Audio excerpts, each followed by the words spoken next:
ఈ మధ్యకాలంలో కొత్తగా వైసీపీ నాయకులు ఒక పాట అయితే అందుకున్నారు, అన్నా క్యాంటీన్లలో అవినీతి అని.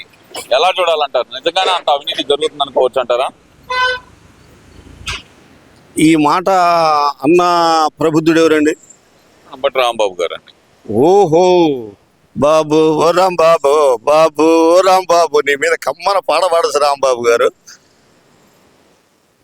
నువ్వు మన గుంటూరులో దేనికి ధర్నా చేసినట్టు మాకు అర్థం కావట్లా. ధర్నా కాదండి, నిరాహార దీక్ష.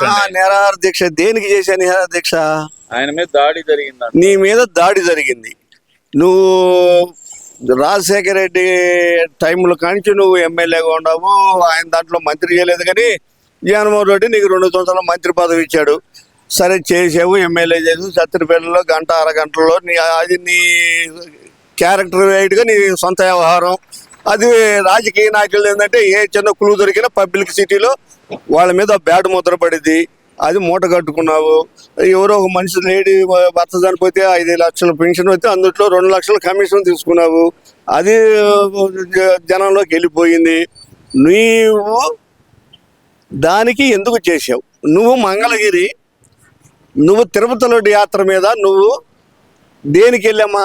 గోరంట్ల నువ్వు అది కల్తీ జరగలేదని చెప్పి నిర్ధారణ చేయడానికి నువ్వు గోరంట్ల వెళ్ళి నువ్వు వెంకటస్వామి గుడికి వెళ్ళి బ్యానర్లు చించేయడానికి ప్రయత్నిస్తే టీడీపీ వాళ్ళు కట్టుకున్నారు. మీరు అధికారంలో ఉండగా బ్యానర్లు కట్టి ఎవరైనా చించారా? తెలుగుదేశం కార్యకర్తలు కానీ లేకపోతే బీజేపీ వాళ్ళు కానీ కూటమి ప్రభుత్వం వాళ్ళు కానీ ఎవరైనా సరే మీ బ్యానర్లు చించారా? ఆడ యువకులు కార్యకర్తలు కట్టుకున్నారు. దాన్ని చింపాల్సిన పనే వచ్చింది. నీకు అంత ఉరికి ఎందుకు వచ్చింది? మరి అన్ని నిర్ధారణ అవుతున్నాయి కదా. ఆ నిర్ధారణ ఏదో రుజువు చేసుకోండి. నువ్వు చించాల్సిన పని లేదు కదా. దానికి నువ్వు అడ్డుకుంటే నువ్వు ఏం చేసి నీ నోరు ఎట్లా అదుపు తప్పింది? ఒక్కసారి ఆలోచించుకో రాంబాబు గారు. నీ ఇంట్లో నీ ఫ్యామిలీ వ్యక్తిగతంగా నీకు కమ్మారు అల్లుళ్ళు కావాలి. ఇది వాస్తవం అండి. ఆయన తిట్టింది ఆయన కదండి. కమ్మ నా కొడకలారు, అరే చంద్రబాబు నా కొడక, కమ్మ నా కొడకలారని ముందు కమ్మరి ఏం చేశారు? నీకు కులం ఎందుకు వస్తున్నావు? ఈ కమ్మరి ఏమన్నా కాపులు అని చెప్పి ఏమన్నా దూషించారా, హింసించారా రాంబాబు గారు? నీకు ఓట్లే లేదా?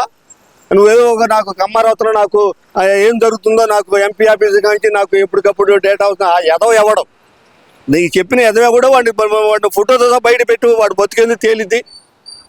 నువ్వు పెమ్మసాని గారిని, చంద్రబాబుని, లోకేష్ని వాళ్ళంతా చూస్తా. నువ్వు మీ కార్యకర్తను రెచ్చగొట్టడం తప్పితే నువ్వు ఎంత చేసినా నీ ఉనికి నీకు లేదుగా. నీకు నీ బులుగు పార్టీలో తప్పితే, వైఎస్ఆర్ పార్టీలో తప్పితే నిన్ను ఏ పార్టీలో చేర్చుకోవడానికి కూడా నువ్వు అర్హత కోల్పోయావు. కూటమిలో నువ్వు బీజేపీలో చేర్చుకుంటావా? నీ బిహేవియర్ చూసి వాళ్ళు చేర్చుకోరు, జనసేన చేర్చుకోరు. అసలు టీడీపీ అయితే నీకు దగ్గర కూడా రానీరు. ఎందుకంటే నువ్వు పొలిటికల్ విమర్శలు వచ్చినట్టే నీ ఉందాతనంగా ఉండేది. నువ్వు వ్యక్తిగతంగా పోయావు. పెమ్మసాన్ని, లోకేష్ గారిని, చంద్రబాబు గారిని నువ్వు అంతూ చూస్తా. ఒకటే చెప్తున్నా, వాళ్ళు చిటికి నీళ్ళ మీద వింటూ కూడా నువ్వు పీకలేవు రాంబాబు గారు. ఇప్పుడైనా నోరు అదుపులో పెట్టుకొని నీ పేదలకి అన్నా క్యాంటీన్లో 5 రూపాయలకు భోజనాలు పెడుతుంటే దాని మీద ఈ దోచుకుంటున్నారా?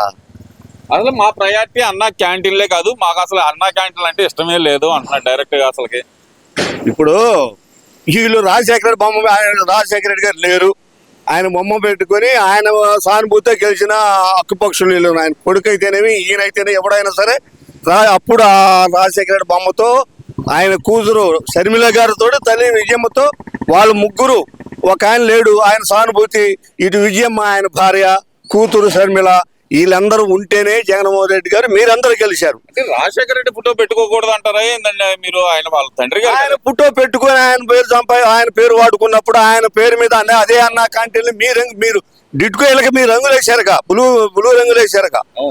మరి దీంట్లో అన్నా క్యాంటీన్ మీ రంగులు వేసుకుని రాజశేఖర అన్నా క్యాంటీన్ కూడా ఎందుకు పెట్టలేకపోయారు? అది మా ప్రయాణం మాకు ఇష్టం లేదు అంటున్నారు వాళ్ళు. వాళ్ళకి డబ్బులు ఇవ్వడమే మాకు ఇష్టం, పేద ప్రజలకి అన్నం పెట్టడం మాకు ఇష్టం లేదు అంటున్నారు డైరెక్ట్ గా వాళ్ళు. దానికాడ ఇంకేంటి డిస్కషన్? ఇప్పుడు పేదవాడు అన్నం తింటానికి మీరు ఓర్చుకోలేరు. పేదవారు చెప్పి గుండెలు లంచాలు ఎన్ని నూకారు, ఎన్ని స్కీములు మీరు కుమ్ముకురు. అదేమంటే కులం లేదు, మతం లేదు, ఇదో డైలాగులు చెబుతారు. మీరు అనగదొక్కిందల్లా బీసీ వర్గాలనే. ఇప్పుడు తెలుగుదేశం గవర్నమెంట్లో ఫస్ట్ ముఖ్యమంత్రి చంద్రబాబు బీసీ కాపులకి 5% రిజర్వేషన్ ఇచ్చాడు. మరి మీరేం తీశారు అంబరాబాబు? మీ గవర్నమెంట్లో మీ జగన్మోహన్ రెడ్డి గారు మీ ఐదు కోట మీ కాపులకి ఇస్తే దాన్ని నువ్వు రద్దు చేయించినప్పుడు నీ నోరు ఏమైంది? నువ్వు కాపు నాయకుడివేగా. కాపు కులం కాపు కులస్తులను అనుగుదొక్కుతున్నా అన్నప్పుడు ఆ కాపులకి నువ్వు 5% రిజర్వేషన్ ఇస్తే దాన్ని రద్దు చేసే జగన్మోహన్ రెడ్డి నీ నోరు ఏమైంది? అసెంబ్లీలో నువ్వు మంత్రిగా చేశావు, ఎమ్మెల్యేగా ఉండవు. మరి ఆ ముద్రగడ పద్మనాభుడు ఏం చేశాడు? మరి ఎవరండి బీగుతంగ పేరు నాని, మరి ఆయన మీ కులస్తుడే. మీరందరూ ఏం చేశారు? కాపులకు ఇచ్చిన 5% రిజర్వేషన్ని రద్దు చేస్తే నోరు మీద నోరు వేసుకుని కూర్చున్నారు. మీరు కాపుల గురించి మాట్లాడతారు, చంద్రబాబు నాయుడు విమర్శిస్తారు, లోకేష్ విమర్శిస్తారు, పవన్ కళ్యాణ్ విమర్శిస్తారు, కూటమి విమర్శిస్తారు, పెమ్మసారిని విమర్శిస్తారు. ఏంది నువ్వు చేసేది? నీ రాజకీయ జీవితాన్ని, నీ రాజకీయ భవిష్యత్తుని నువ్వే పతనం చేసుకున్నావు అంబటి రాంబాబు గారు. ఇప్పటికైనా మించిపోయింది లేదు. పోలీసుల మీద కేసు పెట్టాలా?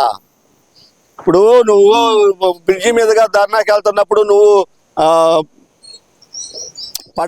పట్టాపురం పోలీసు సిఐ గారి మీద నువ్వు ఏ రకంగా దుర్వర్తన ప్రవర్తించావో ఆ సిఐ గారు ఏం మాట్లాడో ఇక్కడ ఉన్న ప్రజలందరూ మీడియా వార్తల్లో మీ దాంట్లో వేరే రకంగా ఉంది. అన్ని ఛానల్లో ప్రైవేట్ ఛానల్లో కానీ ఎంత చక్కగా నువ్వు సంబోధించావో, ఒక ప్రభుత్వ ఉద్యోగిని ఎలా చేసావో ప్రజలు చూశారు. అలాగే ఇంతకుముందు మీ గవర్నమెంట్లో పోలీసుల్ని నా కొడకల్లారా మీ ఎంత చూస్తానని చెప్పి పోలీసులు ఎస్ఐల సొక్కాను పట్టుకున్న ఘన చరిత్ర మీ వైఎస్ఆర్ పార్టీ అంబటి రాంబాబు గారు. మీ గురించి ఎంత తక్కువగా మాట్లాడుకుంటే అంత శ్రేయస్కరం. ఎందుకంటారు అసలు వీళ్ళకి? అన్నా క్యాంటీన్ సంగతి పక్కన పెట్టండి, మేము వస్తే కనుక పేదలకు డబ్బులు మాత్రమే వేస్తాం, అన్నా క్యాంటీన్ ఉంచామని వాళ్ళు ఒక పక్కన చెబుతున్నారు. మరి అదే సభలో, అంటే మొన్న సభలోనే మాట్లాడుతూ ఈ యాంకర్ శ్యామల గాని లేదంటే కనుక నాగార్జున యాదవ్ గాని ఈ వార్నింగ్లు ఇచ్చే పరిస్థితి ఉందంటే కనుక ప్రభుత్వం చేతగాంతనంతో అంటారా, లేదంటే కనుక వాళ్ళకి రెచ్చగొట్టడం కోసం మాత్రమే అలా చేస్తున్నారు అనుకోవాలంటారా? ఇప్పుడు జనరల్గా అదంటే ప్రైవేట్ సంస్థలో బాగా కోట్లు వ్యాపార సంస్థలో బాగా ఉద్దండలేని వాళ్ళు ఇప్పుడు నీకు ₹1,00,000 జీతం ఇచ్చినా నీకు ఇంకో 1,00,000 కావాలని కోరుకుంటావు. అవునా కాదా? ఇంటికి పిలిచి నీకు ఇస్తరాకి నిండా భోజనం పెట్టి సంతృప్తిగా పెడితే అమ్మాయికి నాకు చాలు వద్దనే అనే మాట నీ నోటి నుంచి వస్తుంది. అది దేనికి వస్తుంది? ఒక్క భోజనానికే వస్తుంది. నువ్వు ఎన్ని లెక్కలు ఇచ్చినా, నువ్వు ఎన్ని పింఛన్లు ఇచ్చినా వాడికి 1 గంట సారాయి బుడ్డికనో సాయంత్రానికి వెళ్ళాల్సిన సరిపోతుంది తప్ప కడుపు నింపేదే వాడు గుర్తు పెట్టుకుంటాడు పేదవాడు. ₹5 ఇవాళ బయట భోజనం ఎంత? హోటల్లో 150 నుంచి 250 దాకా ఉంది. ఏది సామాన్య మానవుడు తినలేని భోజనం, ఆర్డినరీ భోజనం, ఒక కూర, ఒక పచ్చడి, ఒక మజ్జిగ ₹100. అంబటి రాంబాబు గారు, శ్యామల అమ్మ నువ్వు మాజీ ముఖ్యమంత్రి అన్నావు. ఆయన ఇదే అడుగుదాం అనుకుంటాను, అంబటి రాంబాబు గారు ముఖ్యమంత్రిగా ఎప్పుడు పనిచేశారు? శ్యామల గారు చెబుతున్నారు కదా. అవును, నిద్రలో కలకందేమో. ఈ మధ్య టీవీలో యాంకర్ కదా. మరి ఆమెకి అమ్మ నువ్వు ఎప్పుడు పుట్టావో తెలియదు. నువ్వు పుట్టక తలకించి మేము రాజకీయాల్లో ఉన్నామమ్మా. ఆయన ఎమ్మెల్యే జగన్మోహన్ రెడ్డి ప్రభుత్వంలో ఈ మంత్రి అయ్యాడు. ఒక 2 సంవత్సరాలు నీటిపారుదల శాఖ మంత్రి. డయాఫామ్ వాళ్ళంటే నాకే తెలియదు అన్న నీటిపారుదల శాఖ మంత్రి గారు ఆయన ముఖ్యమంత్రి డిప్యూటీ ముఖ్యమంత్రి కూడా కాలేకపోయాడు. ఇంకొక విషయం చూద్దాం, శ్యామల కుమారి నిన్నగాక మొన్న వచ్చాడు పవన్ కళ్యాణ్ గారు డిప్యూటీ సీఎం. ఇవాళ పంచాయతీరాజ్ వ్యవస్థలో ఇండియాలోనే మన రాష్ట్రం ప్రథమ స్థానంలో నిలుపుతున్నాడు. అది రాజకీయం అంటే అది ఎక్కడి నుంచి వచ్చిందో చెప్పమంటావా? అంటే ఇప్పుడు జగన్మోహన్ రెడ్డి గారు మొదటి స్థానంలో దేన్ని నిలపలేదు అంటారా? ఏది నీకు గవర్నమెంట్ పిలిచి నీకు పంచాయతీ రాజో లేకపోతే మున్సిపల్ దాంట్లో మీకు ఒక ప్రైజులు ఇస్తారు కదా సెంట్రల్ గవర్నమెంట్, మీకు ఇస్తుందా? ఇవాళ పవన్ కళ్యాణ్కి వచ్చే అవకాశం ఉంది. అది ఎక్కడి నుంచి వచ్చిందంటే నాయకుడు, అసలు నాయకుడు దగ్గర విద్య నేర్చుకుంటున్నాడు. ఆయన చెప్పే అడుగుజాడల్లో ఒక శిష్యుడిగా కాదు, ఒక అతనికి అండగా ఉన్నాడు.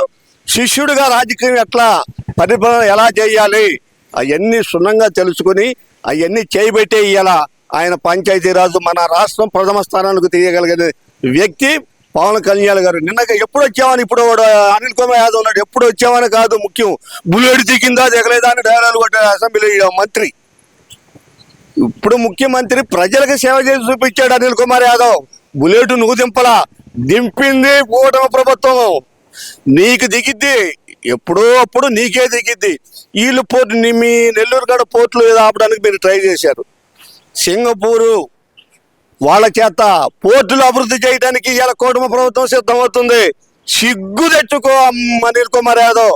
నేనేం మాట్లాడుతానన్నా, మా ప్రభుత్వంలో మేమేం చేసామా? అసెంబ్లీలో ఏం మాట్లాడామా? ఇవాళ ఏం జరుగుతుందని ఒక్కసారి జ్ఞానం తెచ్చుకొని తిట్టటాలు తిట్టని మేము తిట్లా నిన్ను పప్పు శుద్ధ పిల్లి పిత్రే నెల్లూరు ఈ నెల్లూరు ఎన్నిసార్లు వచ్చాడు, చంద్రబాబు నాయుడు వచ్చాడు, మరి పవన్ కళ్యాణ్ వచ్చి లోకేష్, నువ్వేం పీకా? నీ పక్కన 10 మంది బ్యాచ్ ఉంటారు, వాళ్ళ పక్కన 100 మంది ఉంటారు, 10 మందికి 100 మంది రెడీగానే ఉంటారు. అనిల్ కుమార్ యాదవ్ చెప్పుకు చెప్పు, నిప్పుకు నిప్పు. నీకు మళ్ళీ తొందరపడి ఎప్పుడు పడితే అట్లా మాట్లాడేది కాదు. సమయం వచ్చినప్పుడు నిర్ధారణ తేలినప్పుడు ఎక్కడ తొక్కాలో అక్కడ తొక్కుతారు. తొక్కిన రోజు మన బురద బయటకు వస్తుంది.